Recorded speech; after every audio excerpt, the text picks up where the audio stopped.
नमस्कार दोस्तों, आज हम लोग बात करेंगे लॉरेंस बिश्नोई के बारे में। अगर अमेरिका ने लॉरेंस बिश्नोई को सौंपने को कहता है भारत को, तो भारत क्या करेगा? भारत जो है वो लॉरेंस बिश्नोई को अमेरिका को सौंपेगा या नहीं सौंपेगा, इसी पर हम लोग बात करेंगे। बात इसलिए किया जा रहा है क्योंकि अमेरिका ने 24 शूटर्स को, जो Lawrence Bishnoi gang, Goldy Brar gang से ताल्लुक रखते थे, उसको अमेरिका ने अलग अलग जगहों से गिरफ्तार कर लिया है। अमेरिका ने भारत की जेल में बंद लॉरेंस बिश्नोई के गैंग समेत 3 समूहों पर बड़ा एक्शन किया है। अमेरिकी जांच एजेंसियों ने इन समूहों के 24 संदिग्धों को गिरफ्तार करने का ऐलान किया है। यह कार्रवाई अंतर्राष्ट्रीय संगठित अपराध, नशा तस्करी, जबरन वसूली, कत्ल और हरदीप सिंह निज्जर के कत्ल समेत कई मामलों से जुड़ी जांच के तहत की गई है। अमेरिका के सरकारी वकीलों ने बिश्नोई गैंग समेत भारत आधारित 3 संगठित आपराधिक गिरोह से कथित संबंधों के आरोप में अमेरिका, कनाडा और यूरोप से इन संदिग्धों को गिरफ्तार करने की जानकारी दी है। इस बारे में अमेरिका के कैलिफोर्निया के अटॉर्नी ऑफिस की ओर से जानकारी दी गई है। हालांकि अमेरिका इस कार्रवाई के बाद कुछ सवालों को लेकर सोशल मीडिया पर काफी चर्चा हो रही है, जैसे कि क्या भारत की जेलों में बंद किसी अपराधी को अमेरिका के सुपुर्द किया जा सकता है।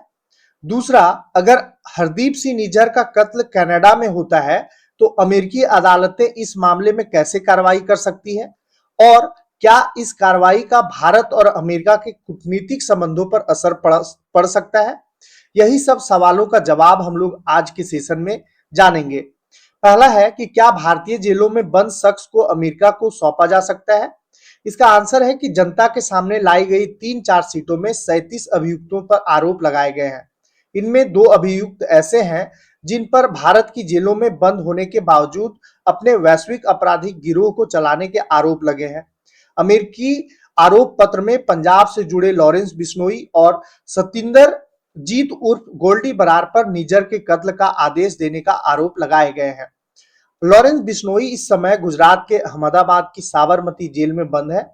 24 जून को आई फेडरल ग्रैंड ज्यूरी के 7 बिंदुओं वाले आरोप पत्र में 17 अभियुक्तों पर एक आपराधिक गिरोह चलाने के आरोप लगाए गए हैं, जो अमेरिका, कनाडा समेत दुनिया भर में सुपारी देकर कत्ल करवाने, नशा तस्करी, अगवा फिरौती, हथियारों की तस्करी और दूसरे अपराधों में कथित तौर पर शामिल हैं।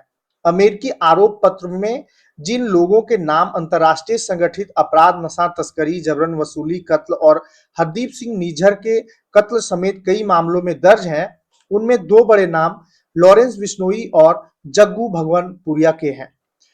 अब सवाल यह उठता है कि अमेरिका अगर भारत की जेलों में बंद अपराधी को उसके सुपुर्द करने की मांग करता है तो भारत के पास क्या विकल्प है।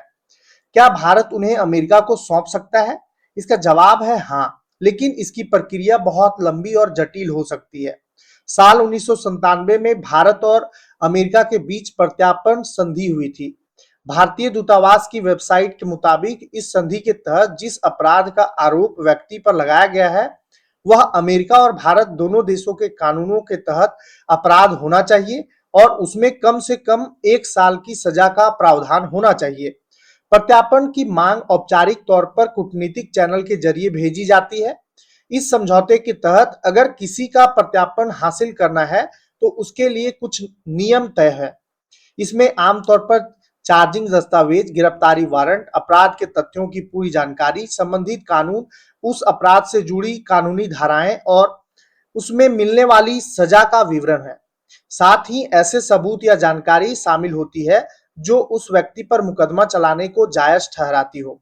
अगर उस व्यक्ति को अदालत पहले ही दोषी करार दे चुकी है तो प्रत्यार्पण की मांग के साथ सजा के फैसले की कॉपी या किसी न्यायिक अधिकारी का बयान लगाना होगा कि उस व्यक्ति को दोषी ठहराया जा चुका है। आपराधिक मामलों के जानकार एडवोकेट निखिल सराफ ने इस मामले को लेकर कहते हैं कि भारत में आपराधिक मामलों का सामना कर रहे लोगों को अमेरिका के सुपुर्द करने के सवाल पर निखिल सराफ कहते हैं, इन दोनों देशों के बीच प्रत्यार्पण संधि है। अमेरिका प्रत्यार्पण के लिए भारत को औपचारिक अनुरोध भेज सकता है, जिस पर भारतीय अदालतें और सरकार कानून के मुताबिक कार्रवाई कर सकती हैं। वह आगे कहते हैं, इस प्रक्रिया में बहुत समय लगता है, लेकिन यह इस बात पर निर्भर करता है कि सरकार इस मामले को किस तरह आगे बढ़ाना चाहती है।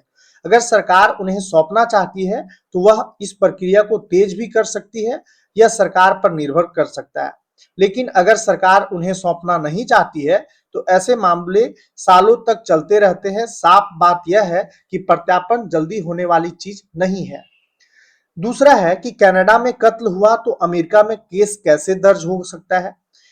अमेरिका के संघीय वकीलों और फेडरल ब्यूरो ऑफ इन्वेस्टिगेशन ने अपने ऑपरेशन हार्डबॉल में दुनिया भर में अपराध फैलाने के आरोप में अभियुक्तों के खिलाफ 3 आरोप पत्र पेश किए हैं। यह ऑपरेशन अमेरिका, कनाडा और यूरोप की कानून लागू करने वाली एजेंसियों की एक बड़ी संयुक्त कार्रवाई है। इन आरोप पत्रों में खालिस्तान समर्थक कार्यकर्ता की हत्या का मामला भी शामिल है, जिनकी पहचान अदालत के दस्तावेजों में हरदीप सिंह निज्जर के तौर पर की गई है। वह कनाडा में रह रहे थे।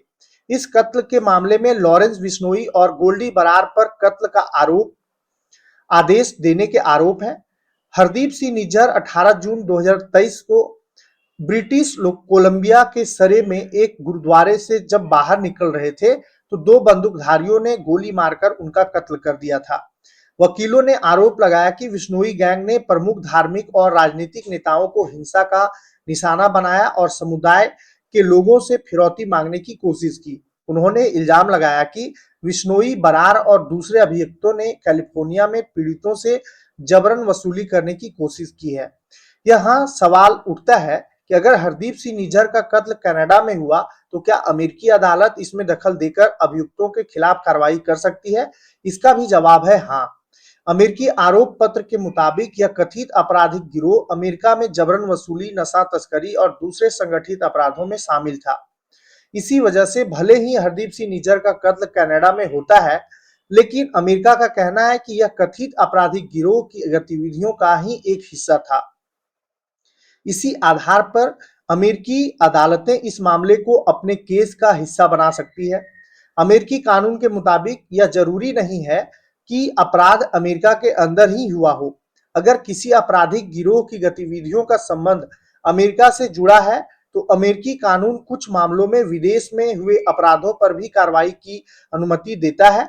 जैसे अगर लॉरेंस एंजिल्स में वसूली की धमकी दी गई हो या अमेरिका कनाडा सीमा पर नशा तस्करी हुई हो तो अमेरिका ऐसे मामलों को अपने मुकदमे में शामिल कर सकता है।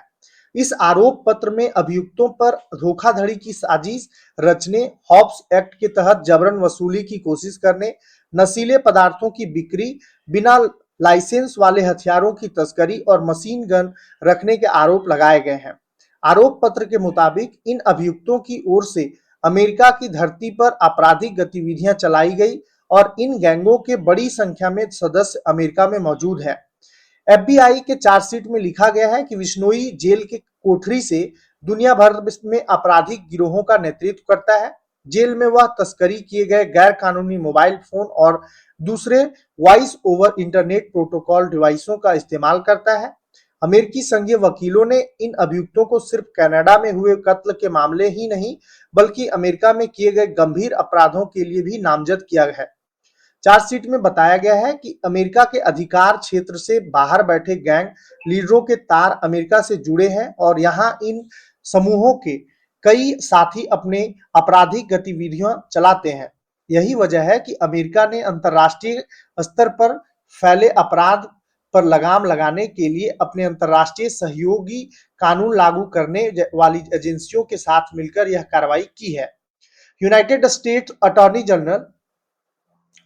अटॉर्नी ऑफिस की वेबसाइट के मुताबिक रॉयल कैनेडियन माउंटेड पुलिस के कमिश्नर माइक ड्यूएम ने कहा, अंतर्राष्ट्रीय अपराध का मुकाबला करने का सबसे प्रभावी तरीका यह है कि कई कानून लागू करने वाली एजेंसियां अपराधियों को उनके संचालन स्थलों पर निशाना बनाने के लिए मिलकर काम करें। हमने सामूहिक रूप से संगठित अपराधियों की गतिविधियों को नाकाम किया है, जिन्होंने कनाडा और अमेरिका दोनों में लोगों से जबरन वसूली के लिए कत्ल और डराने धमकाने का इस्तेमाल किया है। हम कनाडा, अमेरिका और दुनिया भर में सार्वजनिक सुरक्षा बनाए रखने के लिए अपनी पूरी कोशिश करेंगे। आगे का क्वेश्चन है कि भारत अमेरिका के रणनीतिक संबंधों पर इसका क्या असर पड़ेगा। तो इस सवाल को लेकर अलग अलग राय है। डॉक्टर राजेश कुमार का मानना है कि अगर इस मामले में भारत प्रत्यार्पण करता है तो इससे अमेरिका के साथ उसके संबंध बेहतर ही होंगे। वह कहते हैं यहाँ दोनों देश लोगों को एक दूसरे को सौंपने के लिए बाध्य है। अमेरिकी प्रशासन भी जानता है कि भारत इन मामलों को लेकर संवेदनशील है। वह आगे कहते हैं कि ऐसी बातों को कुछ पुरानी मिसालें भी दी है कि अगर कोई इन मुद्दों से सहमत नहीं है, इन तत्वों का समर्थन करता है, तो हमारे देश में विपक्ष को यह कहने का बड़ा मौका मिल जाता है कि अमेरिकी हमारे घरेलू राजनीति में दखल दे रहे हैं, लेकिन दूसरी तरफ दोनों देश को प्रत्यार्पण संधि का सम्मान करना पड़ेगा। Doctor Rajesh Kumar David Headley का उदाहरण देते हुए कहते हैं कि यह मामला पिछली मिसाल की तरह साबित हो सकती है। वह कहते हैं डेविड हेडली मामले में अमेरिका ने भारत का सहयोग किया था और अब आप उसे नजरअंदाज नहीं कर सकते हैं। इसलिए यह बात एक बड़ी बात होगी और दोनों देश एक दूसरे के ओर करीब आएंगे। हालांकि 2008 के मुंबई हमलों के अभियुक्त डेविड हेडली का अमेरिका ने भारत को प्रत्यार्पण नहीं किया था। उसने अमेरिकी जेल में रहते हुए इस मामले में भारत की जांच एजेंसियों की मदद की थी। इस मामले में एक और अभियुक्त तहव्वुर हुसैन राना को अमेरिका से भारत प्रत्यार्पित किया जा चुका है। उसे 10 अप्रैल 2025 को एक विशेष विमान से दिल्ली लाया गया था, जहां राष्ट्रीय जांच एजेंसी ने औपचारिक रूप से उसे गिरफ्तार कर लिया। उसके बाद से उसे विशेष अदालत के समक्ष पेश कर न्यायिक हिरासत में रखा गया। इस तरह से अमेरिका जो है वो भारत को न्यायिक जो जांच होता है उसमें मदद किया है, तो भारत भी इसमें मदद कर सकता है अगर आरोप लगता है लॉरेंस बिश्नोई पर। तो अब इस पर आपका क्या राय है, आप कमेंट में जरूर बताएं। धन्यवाद।